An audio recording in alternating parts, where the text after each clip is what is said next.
जय जगन्नाथ। धनिया द्वारा आपणक पाखकु केमिति धन आसीबो?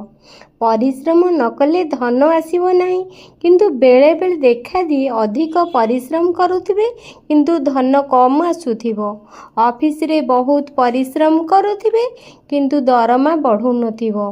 धन केमिति बढ़िबो एई उपायटी करिवे। शुक्ल पक्ष शुक्रवार करिवे किंबा गुरुवार करिवे। गोटे माटी कुंड आनिबे, सेथिरे किछि माटी रखिदेबे, ता उपरे किछि टिके गोबर रखिबे, ता उपरे 21टी कॉइन रखिबे, ता उपरे माटी मड़ाई देबे। धनिया किछि पानी रे पकाई 2 दिन पूर्वरु रखिथिबे। सेही धनिया को सेही माटी कुंडरे पकाई देबे। गछ होई गला परे पत्र भी खाई पारिबे।